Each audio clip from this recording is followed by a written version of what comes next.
बिस्मिल्लाहिर्रहमानिर्रहीम। नाज़रीन, यूट्यूब के इस चैनल पे खुशामदीद।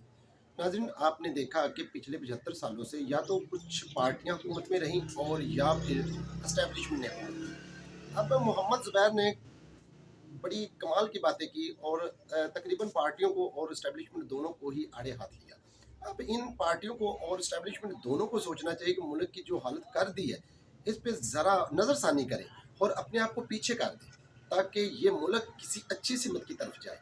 क्योंकि मोहम्मद ज़ुबैर ने ये बात साफ कर दी कि इमरान खान को गलत सजाएं दी गई और तकरीबन जो किबला है वो हमेशा सिमत उसकी एस्टेब्लिशमेंट ही मुतय्यन करती है। नाज़रीन, आइए आप पहले मोहम्मद ज़ुबैर की बातें सुने, उसके बाद हम बात करते हैं। ऐसा कभी पाकिस्तान की तारीख में हुआ असद उमर ने नहीं। क्यों छोड़ी पार्टी? ये तो आप उन्हीं से पूछे यार। That is too personal. कोई वन लाइनर? जी कोई वन लाइनर? नहीं टू पर्सनल। वैसे मुझे 9 में से याद है। बाय द वे मैंने पूछा भी नहीं है कभी, but he was not an exception ना, सारे कर रहे थे। असद उमर साहब के साथ एक जो डिफरेंस है ना बाकी लोगों से, बाकी लोग आए, पार्टी छोड़ी, मजम्मत की और पार्टी छोड़ के चले गए। असद ने सिर्फ अपनी पार्टी का ओहदा छोड़ा था। दोनों ओहदे छोड़े थे, कोर कमेटी से भी और सेक्रेटरी जनरल से भी। सेक्रेटरी जनरल उन्होंने छोड़ा, कोर कमेटी में तो याद नहीं। जी। बाद में पार्टी ने जब डिसोन किया, उन्होंने कहा अगर तुमने डिसोन नहीं करना और मैंने इस तरह धक्के खाने, वो मुझे इंटरनल पार्टी का नहीं पता, but around first week of November then he left. अब इमरान खान साहब के साथ क्या करना चाहिए? जी, इमरान खान को सजाएं ठीक हुई, इधर बिल्कुल गलत हुई है। सारी सजाएं गलत हुई। तो पाकिस्तान का जुडिशियल सिस्टम ही फेयर नहीं है, तो मैं कैसे कहूं सही हुआ है? यार कोई कॉमन सेंस भी कोई चीज होती है नहीं होती है। 2017-18 में सारे गलत काम नवाज शरीफ करता था, 2022-23-24 में सारे गलत काम, वो सारे अच्छे काम अब करते हैं मियां नवाज शरीफ। और सारे गलत काम जो है, जिसकी सजाएं किसी की 10 साल, किसी की 12 साल, किसी की 15 साल, मतलब वो जो कौन सा इद्दत वाला केस था, मतलब पाकिस्तान की तारीख इतनी खराब थी कि ये तो उससे भी, उसके स्टैंडर्ड से भी वर्स था। अब राना सनाउल्लाह को भी आपने सुना होगा बहुत से कि जी वो हमारे लिए बैकफायर किया, सब कह रहे हैं, अब तो सब कहते हैं। अभी बात सुने तो जब वो अनाउंस हुआ था तो उस दिन 4 प्रेस कॉन्फ्रेंसेस क्यों कर रहे थे? सही, मतलब उस वक्त नहीं समझ आ रही थी कि this is people don't like. Hindsight 2020 है ना, उनको बाद में एहसास हुआ। देखें इसी तरह इलेक्शन बाद से में पहले आपको क्या एहसास हुआ था जब वो प्रेस कॉन्फ्रेंस कर रहे थे, जब 3 कन्विक्शंस एक साथ हो रही थी? मतलब सुबह 9 बजे शुरू हुई है एक पहली वाली जो कन्विक्शन थी, रात के को 12-1 बजे ऐसा खत्म लगता हुआ था सर स्लॉट बुक हुए हुए कि अब इस वजीर ने करनी है, अब इस वजीर ने करनी है, अब इस पॉलिटिशियन ने करनी है, अब इस पॉलिटिशियन ने करनी है। यानी एक लाइन से प्रेस कॉन्फ्रेंस इमरान खान ये और जीत गए हम। और आप जब एक आईपीपी बनी, फिर उसके बाद वो किधर गई? पार्लियामेंटेरियन बनी, वो किधर गई? यार वो कौन है ये जो जीनियसेस हैं जो सोचते थे कि परवेज खट्टक की ये पार्टी बनाएंगे तो केपी से इमरान खान का सफाया हो जाएगा? ये सोच थी ना, यही थिंकिंग थी ना। मतलब कोई हद होती है किसी। लेकिन ऑन चौधरी जीते ना जी लाहौर से। ऑन चौधरी, सलमान अकरम राजा, मतलब कैसे मैं, मतलब by the way Aun Chaudhry I know him very well, okay, I know Salman Akram Raja, outstanding person. मैं मान ही नहीं सकता भाई, इस सीट से तो पीएमएलएन 2018 में नहीं जीता था, 2013 में नहीं जीता था। शफकत महमूद इस सीट से तो जीता था। मतलब जब हमारा पीक था उधर से, उस वक्त हम नहीं जीतते थे, अब हमारा इत्तेहादी जीत गया। मियां साहब ने वोट डाला उसमें। यार मतलब कोई मियां साहब का लीडर है वो। कुछ थोड़ा सा वो मियां साहब का लीडर है, क्या कर रहे हैं? थोड़ा सा लिहाज रखे ना, थोड़ा सा, ताकि एक्सेप्टेबिलिटी भी तो होनी चाहिए थी ना। अब अगर आप इमरान खान साहब का केस लड़ें, अच्छा मैं उसका अब ये जो परसों हुआ है अप्रैल 20, वैसे मियां साहब के केस के इलेक्शन के ऊपर आप तबसरा नहीं करते, ऑन चौधरी में तबसरा करना चाहते हैं आप, इसलिए कि एक अगेन पॉइंट ये, मियां साहब वो सीट्स 1988 से जीत रहे हैं, 1985 से जीत रहे हैं।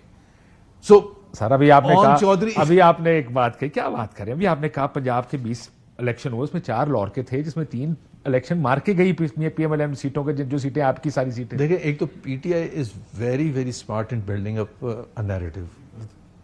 सब कहते हैं ना अब तो, और आपकी पार्टी उतनी वाहियात नैरेटिव बना रहे नहीं बनता उनसे नहीं, लेकिन वो हमारे जो लोग हैं मुल्क वो कहते हैं बचाने, भाई हमें कुछ बयानिया भी तो मिले। जब हमें मिला था बयानिया, वोट को इज्जत दो, दैट वाज अ पावरफुल बयानिया, उसको हमने उसको कैपिटलाइज किया। आपके एक बंदे ने कहा देग हमने पकाई थी, हाँ, लेकर इमरान खान चला गया। ऐसे ही हुआ ना, एंटी एस्टैब्लिशमेंट वोट सारा इमरान खान ले गया। यार फातिमा जिन्ना के टाइम से लेके आप आज तक देख लें, पाकिस्तानी पब्लिक खड़ी होती है। मियां साहब को क्या सूझी थी कि उन्होंने कॉम्प्रोमाइज कर लिया? देखिए बाहर बैठे थे, कुछ हो नहीं रहा था, मरियम पॉलिटिक्स कर रही थी, कुछ नहीं हो रहा था। साहब was one of the exceptions जो कह रहे थे कि आप ये हुकूमतें, वजारतें ना बांटें, डिसॉल्व वो अलग बात, डील क्यों की? अब ये तो आप उन्हीं से पूछ सकते हैं। आपको पता है? लेकिन एक तो वो देखे, मैंने मेरा जो पॉइंट ऑफ व्यू था कि फैज हमीद का जो फैक्टर था ना, वो उसको बहुत ओवर बाजवा साहब ने आपको डराया और आप डर गए। बहुत लोग बिल्कुल जिस तरह, या तो मैंने कहना सुना चाहिए फैज हमीद साहब आप लोगों से भी राब्ते में अभी उस वक्त? मेरे साथ जो 2-3 दफा नहीं, थे, वो आपने पार्टी में सुनगुन सुनी थी कि कोई पैगाम आया उनका? नहीं मैंने नहीं सुना। ऐसा ना था जो मुझे किसी आपके बंदे ने कहा था, मुझे मैं कहा शायद आप भी जानते हो, लेकिन आप इतने तर्जुमान नहीं थे, कम तर्जुमान थे आप। Faiz by the way, Faiz Hamid उसके बाद मेरे साथ ही was good to me. Okay, after that जी, after that I am sure he was. मतलब एक दफा मेरे पास मैसेज आया कि फॉरेन ऑफिस में ब्रीफिंग है फॉरेन पॉलिसी पर, तो आई वॉज इन्वाइटेड कि जनरल फैज ने कहा है कि जी आपको बुलाया जाए। मैंने जनरल फैज से पूछा, मैंने कहा ये आपने कहा है? उन्होंने कहा जी मैंने कहा है, you should be there. I said you should go through the party leadership. I mean मैं कैसे लगूंगा? अच्छा, वो कहे भाई आप कहाँ हैं? पहले वहां पहुंच गए थे, अब क्या पहुंच गए? सर ये मियां साहब डील करके आए थे ना वापस। लेकिन वो तो हालात, देखिए पाकिस्तान की ये कोई ओहो, मुझे ये बात अलग कि क्या हालात हैं, करते हैं नहीं करते हैं, सारों ने करते हैं, लेकिन कर क्या है ना, ये तो कॉन्फ्रेंस के बाद everything was in favour of PMLN, everything.